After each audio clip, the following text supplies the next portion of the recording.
Hey there, and welcome to episode 22 of the ENSPIRES podcast. I am your friend, Jess M. Cutler, and I don't normally put two solo episodes back to back, but considering today is part 2 of a 2-part series, I thought it made sense. So this is important. It's about stopping the stress spiral, or at least slowing it down. And I just wanted to make sure that you had the full message before the holidays got into full swing and just everything really does start to spiral.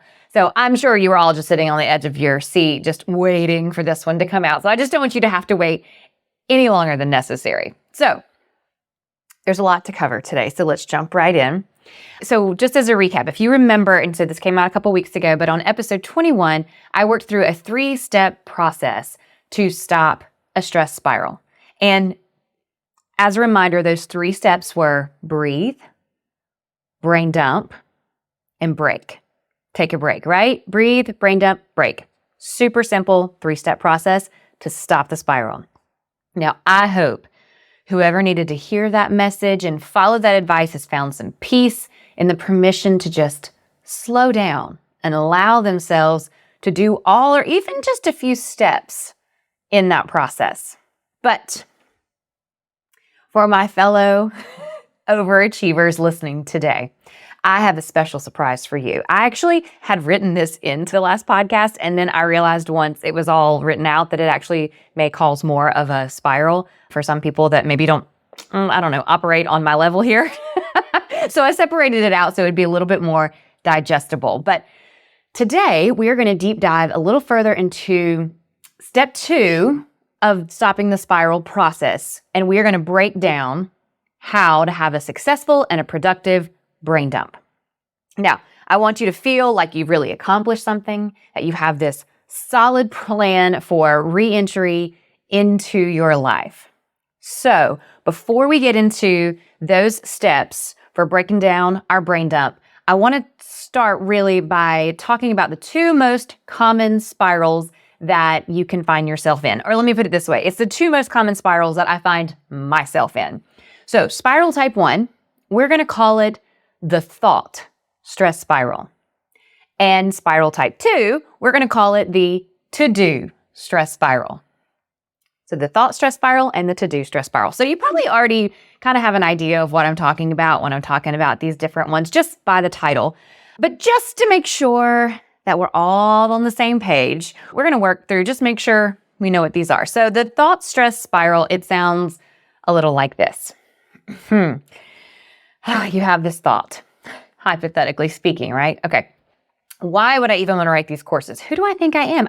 I don't even know anything. I mean, sure, I've had 16 years of experience, but some people have had 30, 40 years of experience. Why would anyone want to teach or to be taught by me? Or I don't know. I mean, if they don't want to be taught by me, why would they even buy the course? And so it's it's this thought leads to another thought. And then it leads me to this time that I failed as a leader on my team. And then I remembered that feedback that I was given that was meant to help me grow. But now in the spiral, it's like everything wrong I already knew about myself. And then, it just leads to another negative thought and another, and they just keep building on each other, one usually worse than the first, or maybe a little more positive. But then there's the original thought that fights back and says, no, but that's not right. So I try to remember what so-and-so said that made me feel better a couple days ago, but then I was trying to recall that. I remember what so-and-so said that hurt my feelings, and then all of these feelings are just wrapping around each other in no particular order. That is a thought stress spiral. These are tough, and I find myself in them probably more frequently than I care to admit. Maybe you do too. Guess what? You are not alone.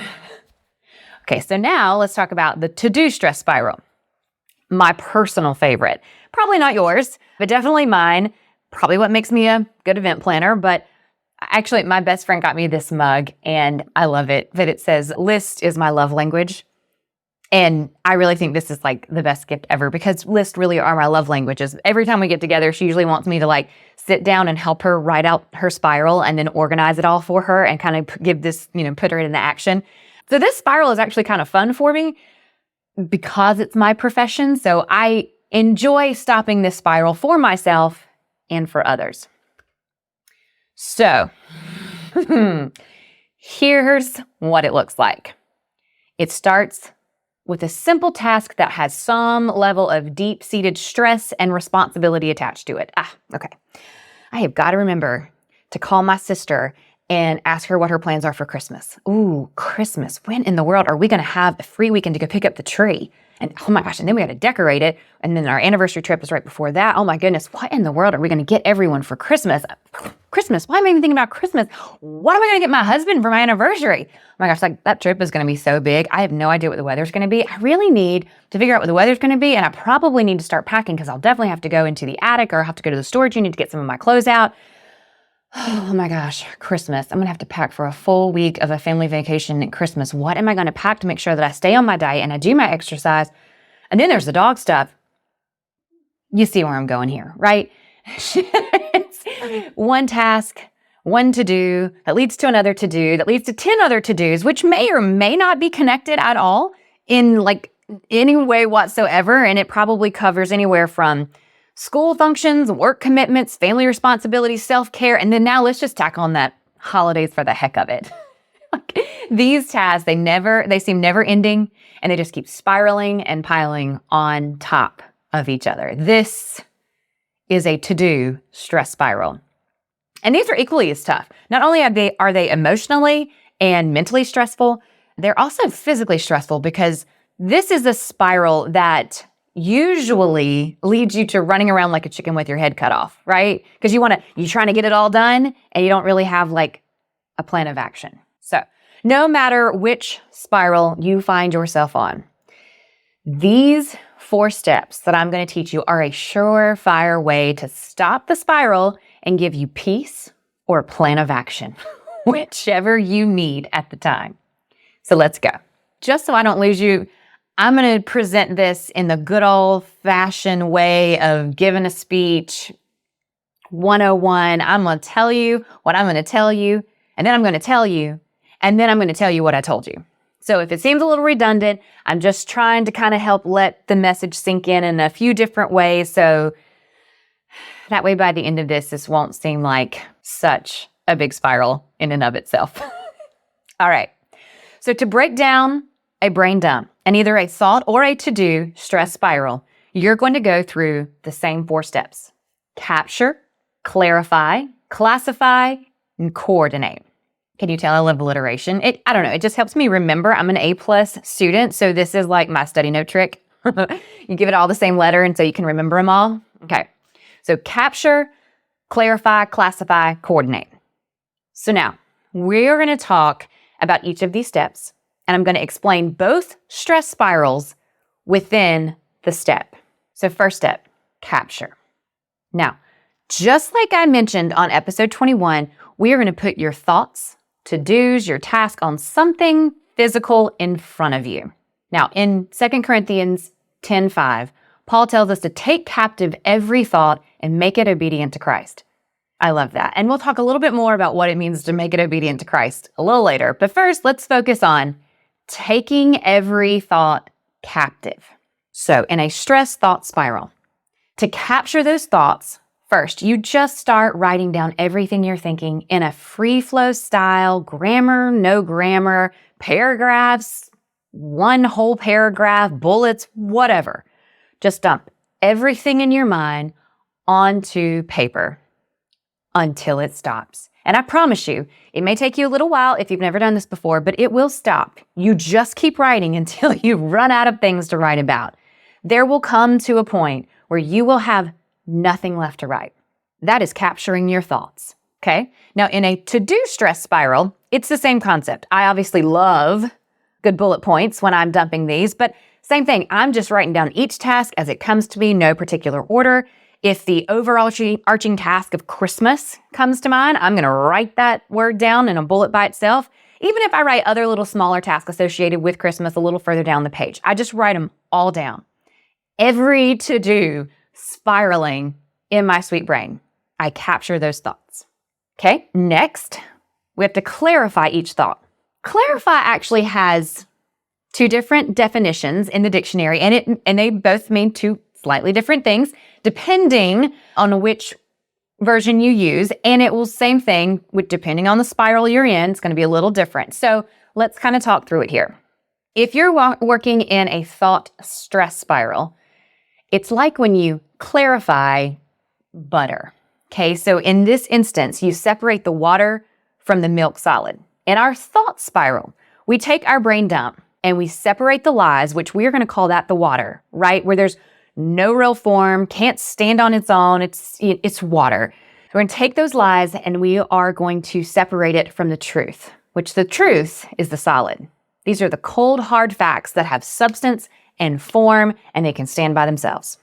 To do that in practice, I literally rewrite each sentence or complete thought that is a lie on a line by itself. And I leave a little bit of space underneath it for the next part, right? So if it's a solid, if it's a truth, I don't rewrite it. But there's been plenty, and I do mean plenty of brain dumps where everything that I have thought has been a lie. There's been zero truths, and I've had to rewrite every single lie that I just dumped. So that's clarifying in a thought stress spiral. We're going to separate the truth from the lies. Now, if you're working in a to-do stress spiral, you clarify your thoughts by the most common definition, which is making a statement or a situation less confusing and more comprehensible. So, if you wrote down Christmas as a bullet on your brain dump, this step means that you have to be much more specific about what does Christmas mean? What about Christmas is stressing you out? Clarify it. Make it clear what about Christmas needs to be done. Every single task. And make sure that each task is an actionable item. So the action item may be create a budget for buying Christmas gifts. Or it could be spend $50 on mom's Christmas present. Or it could be buy mom a toaster for Christmas. So Christmas, the word itself, is not an actionable item, but creating a gift budget, call sis for Christmas plans, decide a date to pick up the tree, decide a date to decorate the tree. Those are tasks. Those are actionable things that we can do. And let me give you permission. If when you wrote down Christmas, there were no real tasks associated with that dump, just a bunch of overwhelming thoughts and feelings and what ifs, take that one word and give yourself a minute to have a thought stress spiral about it. Just let it float. Capture what you're feeling so you can face those lies head on. Okay, so we've captured our thoughts. Now we have clarified them either by separating the lies from the truth or by specifying exactly what needs to be done with each task on our to-do list. Now we move to step 3, classify. Again, 2 slightly different definitions, and we're going to use both, kind of depending on the spiral. So one definition of clarify is to designate documents or information as officially secret or to which only authorized people may have access. In our thought stress spiral, these are our private, innermost thoughts that we normally want to keep in our head, and we don't want to tell anyone. We don't want anyone else to know because to some degree, we know that, okay, maybe a few things are true, but the reality is that a lot of these are lies that we were kind of created inside of our minds, and we've kind of created this chaos and this stress for ourselves. It's us questioning ourselves. So we really don't want other people to really know kind of how we're feeling. So these thoughts that we've captured on paper is classified information. So once we have the lies laid out line by line, we are going to physically mark through them. We are going to redact those lies so that nobody can see them, and we are going to write the truth about that statement. So, for example, in one of my most recent spirals, I captured the thought, my body is broken. And there were a lot of other things around it, but that was the one that I bulleted out, my body is broken. And I had to rewrite it as a lie, and then I had to draw a line through it because my body is not broken. I can walk, I can live, I can breathe, I can lift. Yeah, I may have a little bit of pain here and there, but I'm healing. And overall, I'm pretty healthy. I am not broken. So, classify those lies, replace them with the truth. The other definition of classify is to arrange a group of people or things, tasks, in classes or categories according to shared qualities or characteristics. Now, in a to-do stress spiral, once we have we've clarified each to-do it's tempting to take all the Christmas to-dos and put them together, or put all the anniversary to-dos, all the school things to-dos, put them all together in different categories. And you can totally do that. But I would call that categorizing, not really classifying them. For me, a lot of times I'll actually dump in categories because it's a little bit easier to kind of like, okay, I'm going to think about Christmas, and I just like dump everything about Christmas. So sometimes my dump is in categories, but it just, that's just how I dump. But even if you do that, I'm going to go out on a limb here and I'm going to suggest something a little different. I would encourage you to classify them according to the importance and urgency of them. So that is the underlying truth of each task that's causing the stress. Now, I actually learned this method from Jordan Rayner's Redeeming Your Time, and he adapted it from the Eisenhower Matrix template. Now, I've made a pretty version for you, so if you would like to go download that template after listening to this episode, you can certainly do that, and you will find it in the show notes. But let's kind of talk through it. So normally tasks have some sort of timeline or a due date, but just to kind of help you, here's a helpful question. Like if you're dealing with a list of tasks that are just kind of your own personal to-dos, there's not really like a deadline per se. When you're classifying your task, ask yourself, like, which task, once completed, is going to simplify my other task, or it may cause them to disappear entirely. If you have some tasks like that on there, those would be kind of your highest priority items, right? So that can kind of help you figure out which ones are important and urgent and which ones are a little less. So I want to talk a little bit about that matrix. So bear with me here. And if you're not watching it, then you really will have to go download the template so you can visually see this. But I'm going to try to explain it. It's not too hard. So the matrix has 4 squares. The urgency is across that horizontal axis going side to side, with most urgent to least urgent being left to right. And then the importance is on that vertical axis, right? So the top is most important, the bottom is least important. And then each of the quadrants, each task is going to fall into one of these 4 categories, okay? So our top left quadrant, should do it this way if you're watching this. Your top left quadrant is going to be quadrant 1, and it is important and urgent. To me, I'm calling these urgent. These are red flag tasks, okay? In your top right quadrant, it's going to be quadrant 2. It's important and not urgent. So these are high priority, significant tasks. For me, these are orange flag tasks. Bottom three, that's not what I meant to say. Your bottom left quadrant, which is quadrant 3, is going to be your not important and urgent. And this is just normal priority blue flag task, right? It's not important, but it is urgent. And then last is your bottom right quadrant, which is quadrant 4, which is not important and not urgent. So these are really low priority. These are gray flag tasks. They're so low, they don't even get a color on their flag. Okay, now keep in mind, everything in my organization world is on crack. So I have a few other labels and things that I do, but every task on my to-do list has a colored flag that is gonna help me on this last final step. So we are classifying it based on importance and urgency.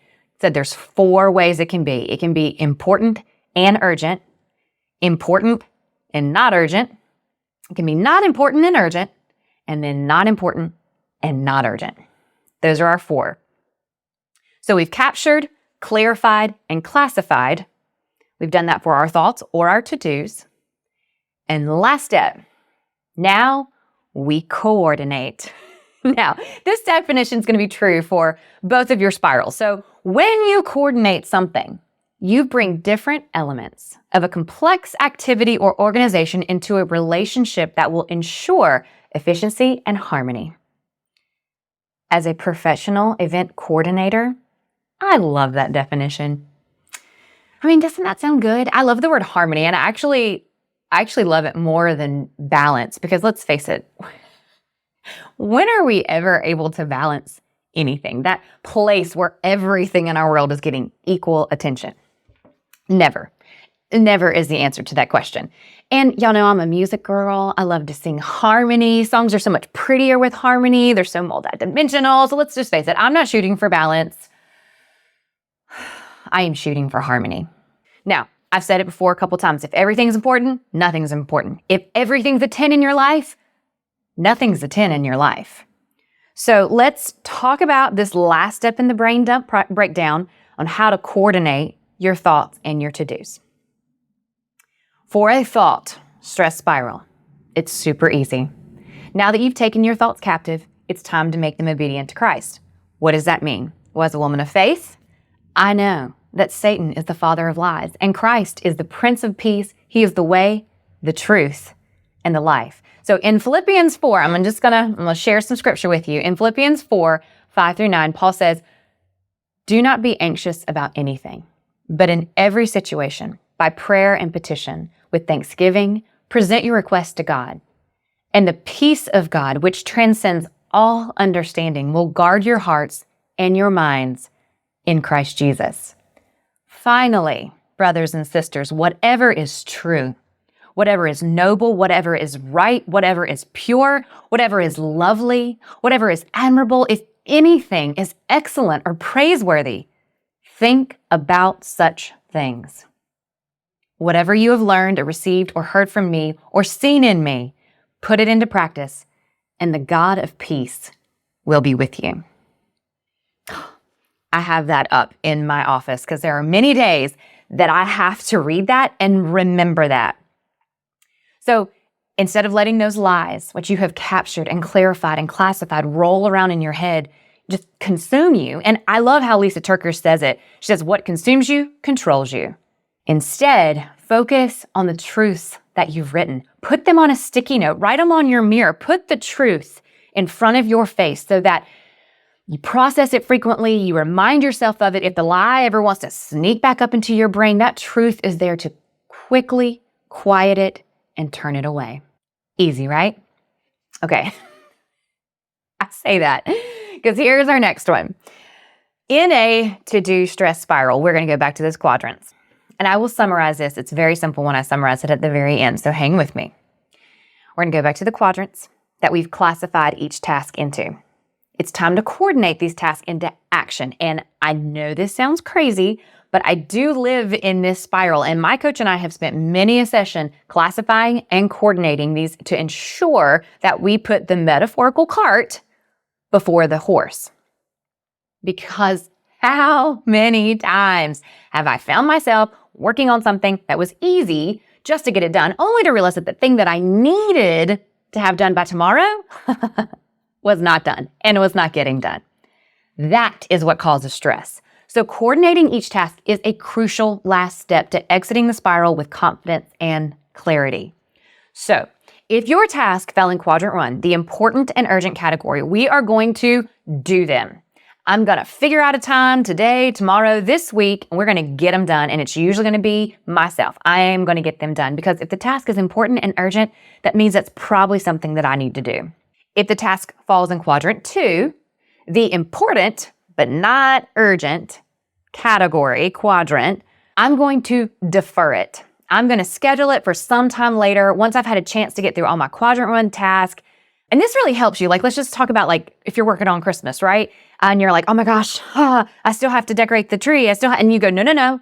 I've already scheduled. We're going to pick up the tree on that day. We're going to decorate it on that day. So every time it pops back up, you can go, no. That's nothing I need to worry about right now. I don't even need to think about it because I've already deferred it to a later date. If the task falls into quadrant 3, the not important but urgent category, delegate it. Oh, y'all, I say this out of love. Being an event planner, there are so many tasks that can be done by others that don't require your time, your energy, or your skill specialization. So if you need to print off flyers or clean the house in business, maybe just order some polos, it's not so important that you necessarily need to do it yourself, but it's urgent in the respect that it probably does need to get done. You know, I say this out of love, and it's something that I do have to tell myself daily. Ask for help.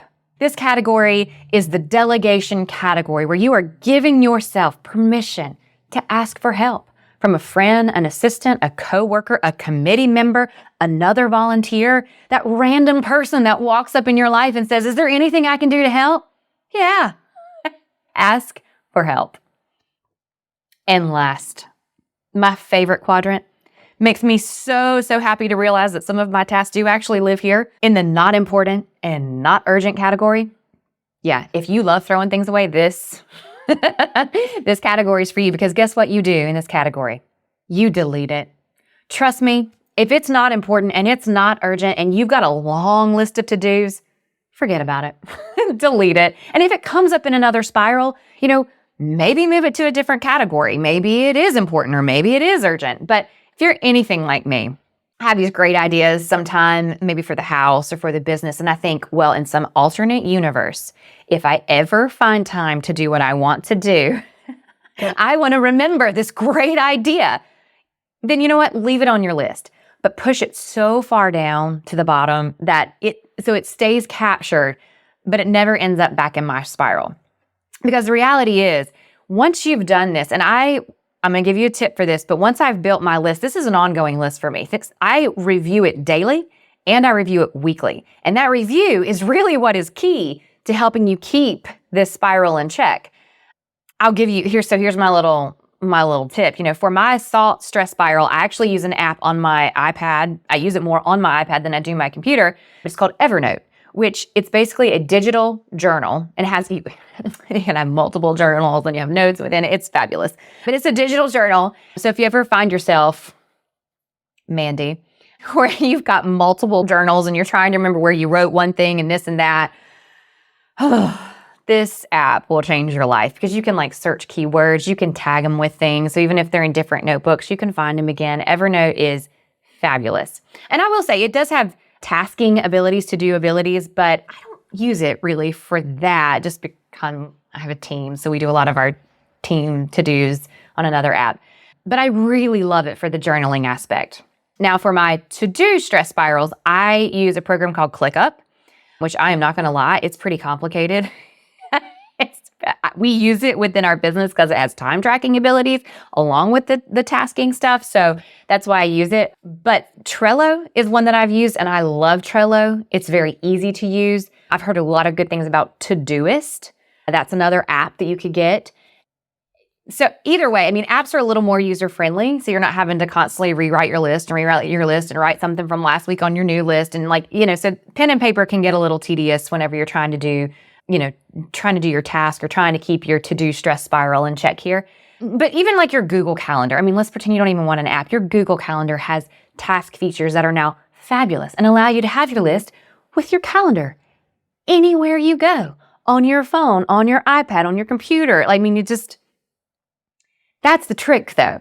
I have my list or my journal with me pretty much at all times. So when I agree to do something, the first thing I do is I go and drop it on my list. I have an inbox. It's just a dump. And then I do all the other steps later when I'm doing a review. But when I agree to do something, someone says, oh, I really want to remember, I go and I drop it with me on my phone or my iPad. And it all goes to the exact same place. So I'll tell you, when I find myself in either type of spiral, it's usually because I stopped dumping as it came to me. So now it's just in my head, and that's what's called the spiral. And doing this brain dump process stops it for me every time. So that's it. I guess that was a lot of words to explain very little steps. As a recap, our 4 steps were to capture, clarify, classify, and coordinate. And just because I love you, here are the 4-step summaries, and I'll do it for each spiral. So the 4-step summary for a thought stress spiral is capture your thoughts on a free flow stream of consciousness physical document. Clarify it by separating the truth from a lie, which basically just rewrite each line that's a lie on a line by itself. 3, classify it by redacting all those lies and put a line right through it and write, or better yet, claim the truth over that lie. And then the last, coordinate it. Write those truths anywhere you need to see it. In your car, on your walls, sticky notes, office computer, mirror, wherever, so that your brain will think on these truths instead of the lies that cause you to spiral. Okay, that's the 4-step summary for a thought stress spiral, and the 4-step summary for a to-do stress spiral. Capture all your tasks in any way, any order they are coming to your mind. I use bullets. I call it my master list because I love a good list. Next, clarify each bullet. Make sure each task is an actionable item with something specific that can be done. Third, classify each task by thinking through that matrix method of important and urgent, and just whichever one they fall into, one of those 4 categories. And then with those classifications, I take that step where I coordinate these tasks into my foreseeable future. So if it's important and urgent, I do it. If it's important but not urgent, I defer it. If it's not important but it's urgent, I delegate it. And last, if it's not important and it's not urgent, I delete it. Or if you keep it on your list, just bury it so far down that you always keep it captured for that magical day that the sky opens up and it awards you 3 extra hours in the day that none of these other tasks even exist, and you can just cheerfully choose that one. Or better yet, just delete it. And that, my friends, is how to have a healthy brain dump in 2 very different ways from 2 very different spiral spaces. So if you found some peace by learning the first 3 steps on episode 21 of Stopping the Spiral, which was breathe, brain dump, break, and this episode seems like a little too much, don't worry about it. Brain dumping is a good practice for stopping the spiral in any way that works for you. So just brain dump in any way that works for you. But for my fellow lovers of list, organization, color codes, and productivity, and then at the end of the last episode, you were like, wait, what's the rest? How do I do a brain dump? I hope that these 4 steps, capture, clarify, classify, and coordinate, to break down that brain dump process, is exactly what you needed.